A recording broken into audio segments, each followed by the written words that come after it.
গোপন খবরের ভিত্তিতে মেলাঘর থানা তৈবান্দাল নেওড়া মোড়ার গভীর জঙ্গল থেকে উদ্ধার করলো শুকনো গাঁজা। হয়তো 12 দিন আগে এই গাঁজাগুলো ক্ষেত থেকে কেটে শুকিয়ে গভীর জঙ্গলে লুকিয়ে রাখা হয়েছিল।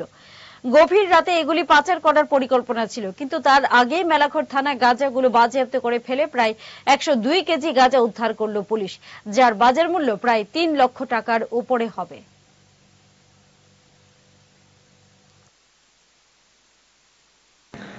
আজকে সন্ধ্যার সময় একটা গোপন খবরের ভিত্তিতে সাউথ তৈবান্দাল নেড়ামোড়া এলাকায় আমরা একটা খবর পাই যে ওখানে প্রচুর পরিমাণ অবৈধ গাঁজা মজুদ আছে জঙ্গলের ভিতরে। অ্যাকর্ডিংলি তৈবান্দালের ওসি SI পার্থপ্রতিম লিয়াং এবং অন্যান্য স্টাফ, আমাদের থানার TSR এবং অন্যান্য ম্যানুয়াল কনস্টেবল নিয়ে আমরা ওই জায়গায় অভিযান চালাই এবং চালানোর পরে ওখানের থেকে প্রায় 102 কেজি শুকনো গাঁজা উদ্ধার করা হয়, যেগুলোর বাজার মূল্য অনুমান 3 লক্ষ টাকা।